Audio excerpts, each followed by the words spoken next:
Good morning. I'm Ann Park with Get More Life, and welcome to our tips for getting started. We know there's a lot of you out there that would love to do more hiking and running, and you're just a little intimidated by that and maybe not super sure how to get started. Remember, if you are going to change or start an exercise routine, always be sure to check with your doctor. Get checked out if there's anything you have concerns about. You want to ask about that before you're out on the trail. It's always good to be smart that way. And my name's Melissa Schmidt, and I'm with Energy Plus, and I'm a registered nurse educator and a health coach and an ultramarathon runner. And I just love talking about running and helping everybody get started. And so I love this topic that we have today, sharing some tips with you. Okay, go ahead with our first tip. Okay, so my first one I have, which is really important, and I've had to do this always, but was sharing my schedule with my family.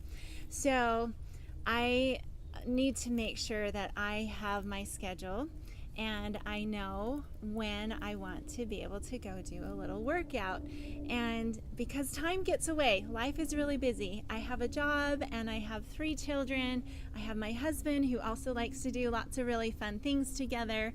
And I need to find these little pockets of time. And it doesn't have to be very much. It can be 15 minutes. Sometimes I just say, you know what? I want to do yoga for 15 minutes. I'm going to get up 15 minutes early for work and I'm going to fit this in. So just putting that little pocket of time on my schedule is really helpful, and telling my family about it and getting their ideas, that can be really helpful too, because sometimes they'll just jump in and give you ideas and give you helpful tips to help you accomplish it. So, That's good. They can be great cheerleaders for you. yeah.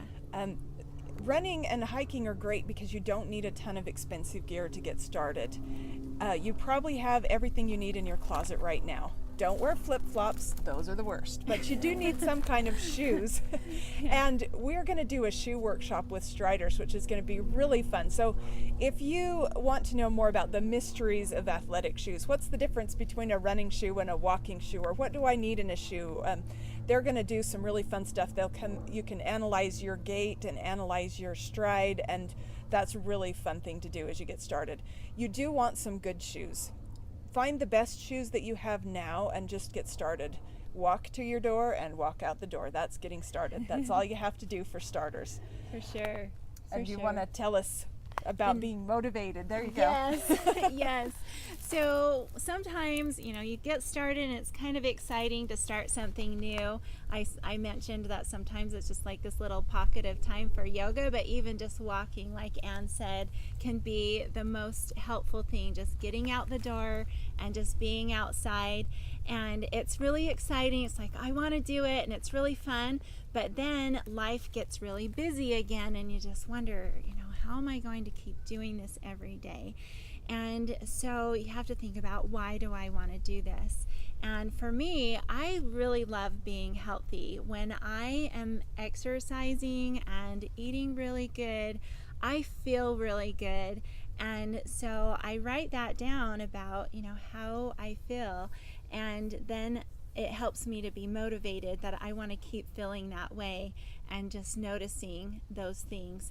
And I know that if I can overcome some of these challenges that I have as far as exercising and being able to meet my goals, then I'll be able to meet other challenges that I have too, that might be in my work or my family or relationships and things like that. So those are some whys for me, and you might have some whys for you too. And I've had some sicknesses in my life too, and when I exercise, I'm able to not have those in my life. And I've had some diabetes in some of my brothers and sisters, and I know that when I exercise, that decreases my chances of having those things. And there's a lot of whys like that. Just being healthy helps you to have a more happy and a fun life. And Absolutely. So, just looking at that why, so that every day isn't hard, but it just makes it more fun to take those steps, can be really helpful. That's great. And when you do go out and exercise, it makes everything else in your life more fun. you're able to do more fun things. I found that most of the really, really fun things in life are pretty good exercise. And so you are more able and more equipped to do those things if you just get a little bit of exercise every day. Can I share just a quick little thing about Sure. that? I was asked to go on this field trip with my daughter. She's 12 years old and she was in 6th grade last year, and they asked for parents to go on this field trip. And I accepted the challenge to go on this field trip, and it was in the Redwoods. And I was the first parent who, all of the children, they were cheering me on. I first had to cheer them on to climb this tree, and it was a 60-foot high tree. And like Ann said, it just made it more fun. I was just so happy and pleased to be able to climb this tree and have the physical ability to do it, and be able to be an inspiration to the children too. So we got to the top of this tree, 60 feet high, and then I had to jump off and try to catch this trapeze. I actually missed the trapeze, but I was able to climb the tree, and that part was just really fun. You were wearing a harness, right? I was wearing because you're here telling us this story. Yes. You didn't fall to your death 60 For feet. sure, for sure. I was wearing a harness and I got to fly down, and that was really fun. I love it. Yeah, and just, because I am able to stay fit and healthy, I was able to just jump in and do that kind of at a last minute notice. You're prepared for more things at different times of your life. You can Right. do something that maybe you weren't expecting to do. Right. And if I would have tried to do that maybe 2 years ago, I probably wouldn't have been able to do it. For one, I would have been scared. And for two, I just wouldn't have had the physical ability to do it. So being able to do these things really make a difference in your life. It's really fun. That's awesome. I love that story. Thanks for Yeah. sharing that. Yeah. We're talking about what positive effects exercise has on every area of your life. And I feel like one of the greatest benefits to cardio exercise is that it's very good for your mind and it's very good for your spirit and your soul. It gives you a chance to just clear your mind. The rhythm of walking or hiking or running is very soothing to your mind. It gives you a chance to think deeply about where you're at in your life and to really think about yourself and where you're at and what your goals are, and to think, one of my goals is to be in better shape, and I'm doing it right now. So I always sure. think that when I'm exercising. So For sure. that's really good. Yeah. You were going to talk about goals next anyway. Yeah, right? yeah. Well, the nurse inside of me, I've got this little science that's working on my brain here with what you just said. But actually, I was reading some research on the effect of nature and what it does to your brain when you're outside in nature and you actually have the blood flow in your brain. That is, it's where it makes you feel more stressed and makes you feel depressed, has more blood flow when you are not in the mountains. When you come out and you're around the trees, and we have a river that's close to us here, you can't see it on this video, but it makes those parts of your brain that make you feel more depressed and more stressed, it makes them to slow down the circulation. So it just makes you feel more happy and it makes you feel more creative. So who doesn't want that? That's just that's a good why. And yeah, so in order to do those things, Ann had mentioned we want to have some goals. So that's one of my tips. Have some goals, and they should not be really hard goals. So if you're just getting started, just getting out the door, and I think a nice goal is to be able to just walk around your neighborhood. If you have a block that you can walk around, maybe just twice a week you walk around the block. And then after a month of doing that twice a week, then maybe you can walk 3 times a week, and each time you walk around the block, when you get to a corner, just jog 10 steps. And you'll be getting that much farther, and you'll start getting your joints and your ligaments just getting used to the movement. And wherever you're at right now, just add one more little thing, and those are really small, simple goals that will help you to be able to get more fit and more strong. And it feels like it's so far in the distance, but if you just add that little bit every time, then you'll be making your pathway to that top of your goal there. So that is awesome. And it's really important to start slow. When you want to start an exercise routine, we have some friends. There's one person that comes to mind, and he recommits every so often. He's like, I'm going to go out there, I'm going to get in shape, this is it, and he will go out there and do these big, long, hard workouts every day, and then he burns out. He's like, well, I was doing so good, I've lost some weight, I'm feeling great, but I just can't keep going. And so you need to start slow. You need to start at a pace that's maintainable for you. So you know what that is. You know, you want to listen to your body, and you don't want to start too quickly. Start with just a few minutes and start with walking. You don't want to, if you've never run before, you don't want to start with running. First you walk. If you're good with walking, then walk faster. If you're good with walking faster, then walk up an incline, walk up a hill. If you can walk fast up a hill, then walk a little faster, and then maybe on the flat start running slowly. And once you can run slowly, alternate it with walking at first, and then once you can keep that pace, but you do want to make sure that your heart rate's not getting too high and that you're not putting too much stress on your body, and that you're not going to a point where you're going to be miserable the next day and not want to do it again. Although if you do overdo it, the best cure is to do a little more so you can loosen up. But the key is to start slow. That's very important. Yeah, one of the key points that I learned with my training to help decrease some of the injury is to only increase about 10% about every week or so. So if you are going like 1 mile, then you go 1.1 miles the next week. If you're at a point where you're going 10 miles, then you might be able to do 11 miles over the whole period of the next week. And you know, some people are running like 80 miles in a week. That's just so much, but they still can't just increase and just just push themselves.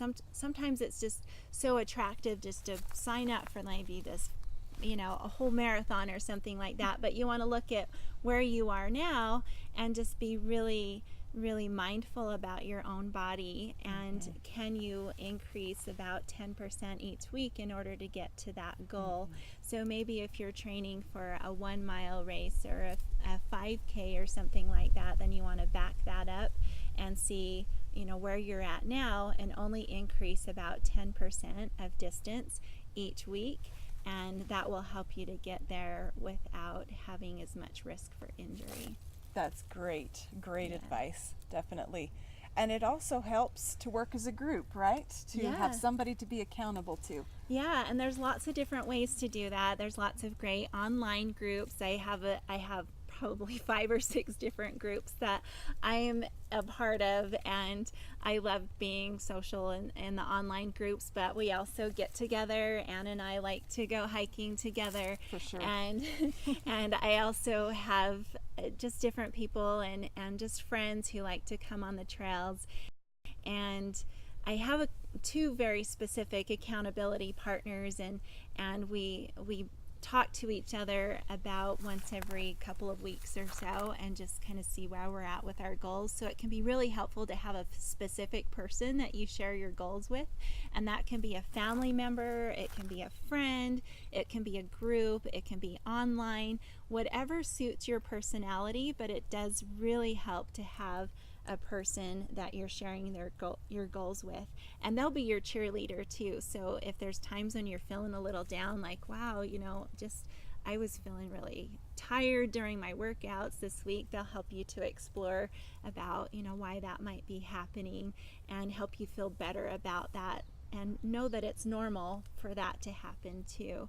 So having a group also can help you, like if you're worried, if you get nervous or scared about some of the things that you might be heading into, then they can help you to kind of overcome some of those fears by teaching you about how to get around them.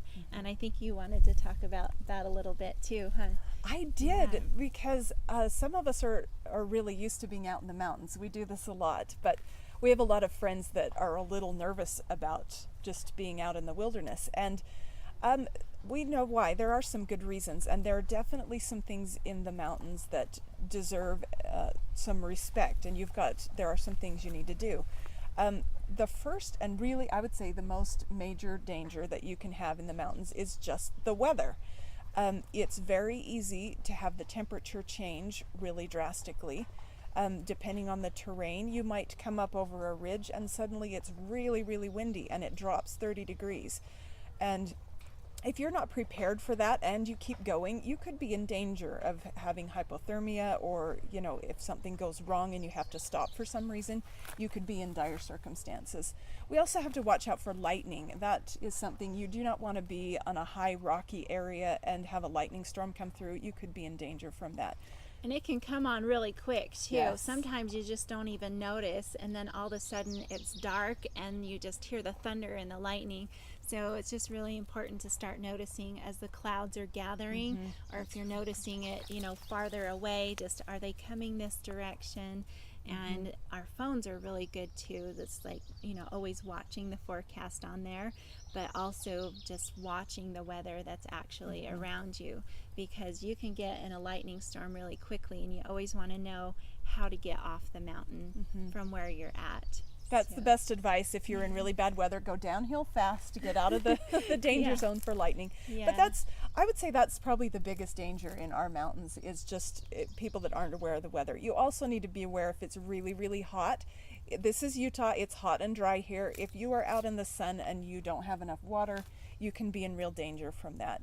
And sunburns too. Yes. So you want to always have a little extra something, some sunscreen. That's always good advice for Yeah, sure. and a hat. I'll usually wear a hat, and Look stylish too. Definitely. yeah. My Definitely. visor is so Yes. stylish. It is. I'll probably get in one of these videos with my visor at some point. We'll do it. We'll do it. The other thing people are kind of concerned about is the wildlife. And we've been in the mountains a lot, and we have seen some of the natural creatures that live here. They do live here. We This had is- skunks last week. Yes, I love the skunk story. Yes. But you did not, in fact, get skunked. You No, survived okay. I You smell still- you can't still smell me. smell great. She's good. I smell like mosquito repellent. Yes. So that's what I wore today because of the bugs, and I get mosquito bites right on my bum. Oh, So make sure you spray everywhere. I'm really glad you shared that. Yeah, It's I'm going to add a sorry. lot. So, That's my problem I'm working with this week. okay, we'll Yeah. work on that. Yeah, So I'm make sure trying you hard to not scratch in these places that Okay. would not be mosquito comfortable. repellent where it Okay. counts the most. Yes. There are larger animals that live out here, but the main thing to remember with the wildlife is that in general they do not like people. They will move away. They don't want to encounter you any more than you want to encounter them closely. And we generally, it's always best to be in a group, especially. We've really never seen very many large, dangerous animals. I've seen moose a few times. Moose can have attitude, especially if you have a mama and a baby moose. Yeah. Never. They've always been kind of far from me. I haven't snuck up on them. So I have a haven't had few to- times with moose, but you Yeah. definitely just want to give them their distance. That would be good. There probably are bears distantly from here, but I really don't think they live right here in the Wasatch. There are a couple here and there, but I've never They ever. stay pretty hidden. I've been up here hundreds and hundreds of hours, and Yes, I haven't me seen too. any bears. Me too. So. And there are sometimes snakes that live in the wilderness, but again, they do not like people. They are not interested in meeting up with you. The best thing to do is to just watch where you're going and to keep an eye out. And if you hear something, then to just stop and let the snake go on its way, which they do. Yeah. They're not trying to find you. Sometimes they stop and they just stare at you. So, Like that. That was good. yeah, just like that. Sometimes they'll stop and they'll kind of lift their head because they're just like checking you out. Yeah, and then they just don't want to move. So I'll kind of back off. Could you make the snake face again? Yeah. This is going to be the best video ever. We love it. Yeah. Okay, go so ahead. anyway, sometimes they just won't move, and they're going all the way across the whole trail. And I've had to go around. You don't want to go around in front of their face because they're That's pretty the dangerous nervous. end. Yeah. So sometimes you have to kind of go out of your way, and you might meet another snake out there. So I'll usually bring a trekking pole with me. And maybe in another video I'll have some of the tools that I take with me, but you probably know what I'm talking about, or you have a branch or anything like that, and you kind of make some noise with it, and sometimes they'll just keep going, but you don't want them to feel threatened.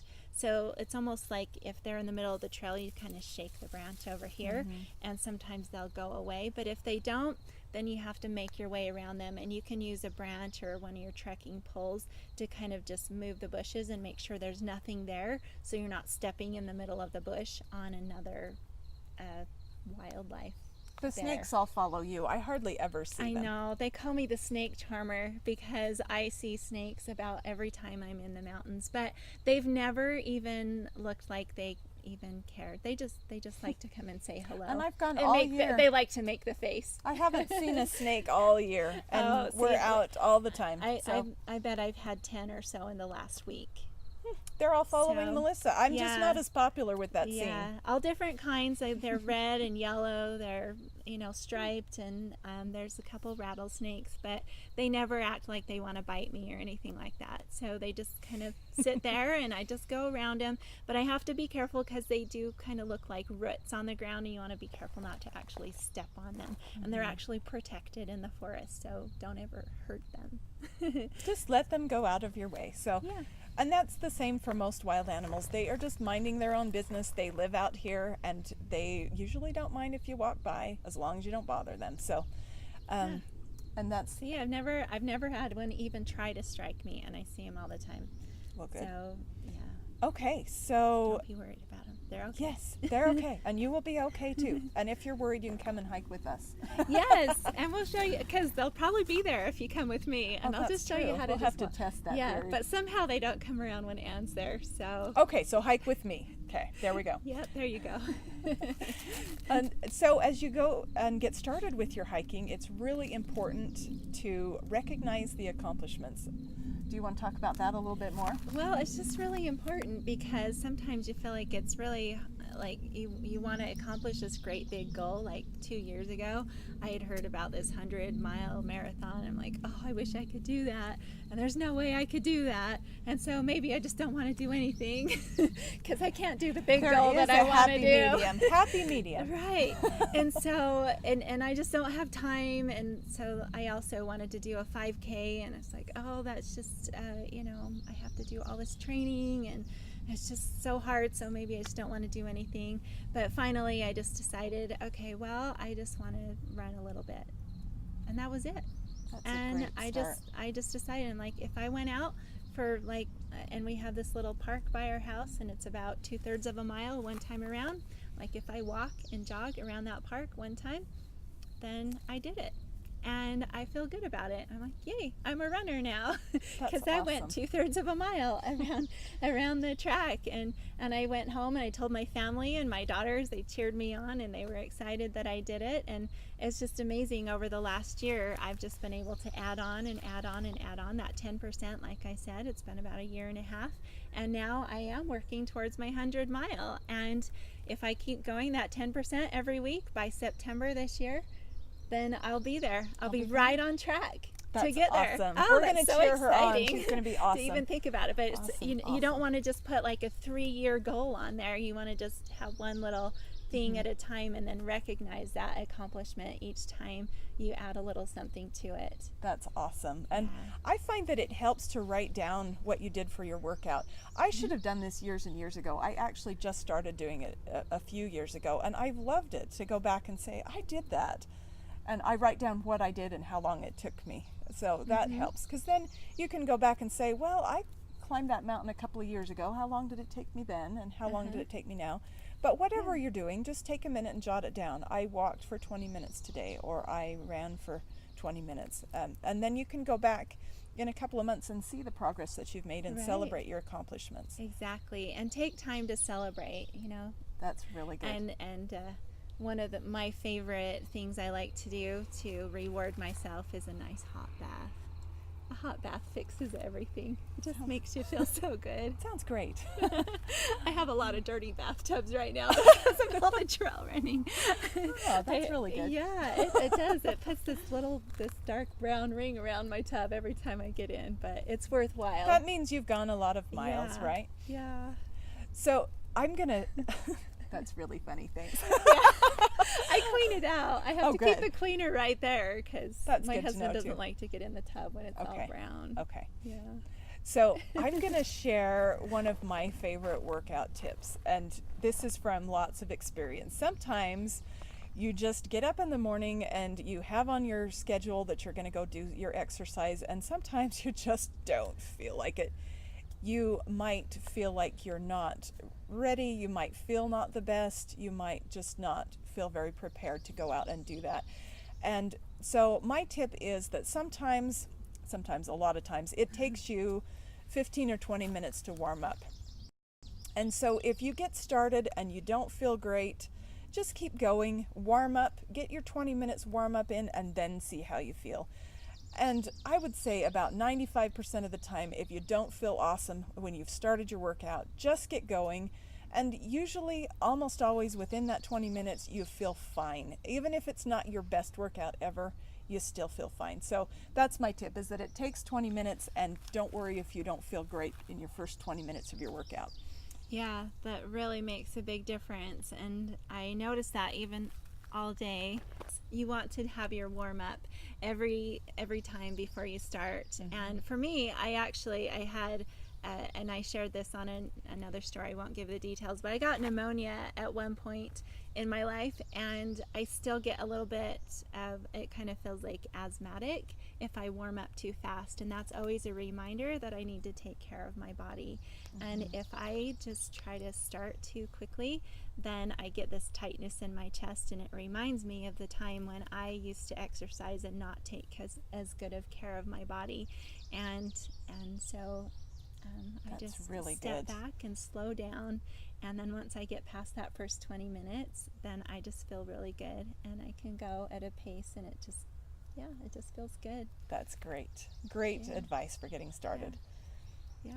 Okay. So I have one little story. If if you still feel like you want to keep listening, I think maybe they turned us off 15 minutes ago, but hopefully not. Hopefully you're enjoying this. So just balancing your work and your life. When I had my babies, I did try to get out as much as I could, and when they were first newborn, I liked to hold them in the little snugglies, and I would go out for a walk with them around the neighborhood, and that was all I could do. And then as they got a little bigger, I'd put them in the jogging stroller, and I made a goal that I wanted to do a 5K.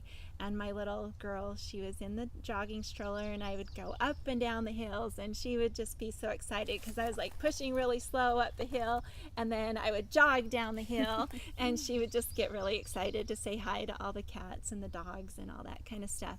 And we finally got on our 5K, and she was just having fun watching all the other runners around, and we got to where we could see the finish line, and there was nobody else running around there, and she started fussing at her little seat belt, and she just wanted to get out. So I got her out, and I said, "You want to run to the finish?" And she's like, yeah, she wanted to.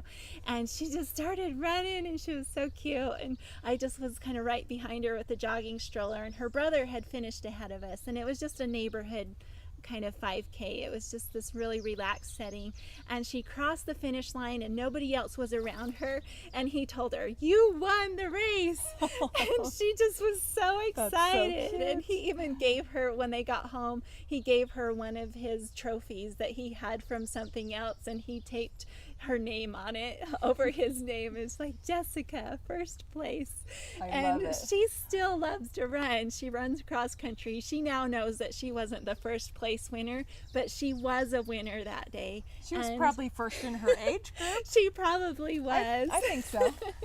Yep, and she won ahead of her mom, and that was important to her too. That's and right. she still wins me. She's much faster than me. But my children are my best cheerleaders, and as long as I'm balancing and making it fun, that's something that's really important, is just making it so your goals are easy to step forward, and they're fun. It's something that you enjoy doing, and you know, sharing that with the people that are special in your life so that they feel like they're a part of it and they don't feel excluded from it.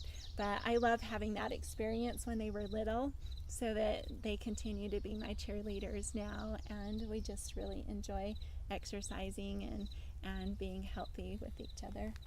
I think that's one of the best things that you can do with your family. And as a mother also, I think that's one of the best things you can do for yourself, because you are still a person even though you have children, and it is so important to nurture and to take care of yourself and to still have goals for yourself. You want your children to look up to you and see that, and to see that you are still progressing in your life and that you're moving forward, so that they will be able to do that, and so that you are better able to lead them and to support them. I think it's one of the most important things that you can do as an example to your children, and it's one of the best things that you can do for yourself, and to look back and say, I did that, and you can do it too. So happy running, happy hiking.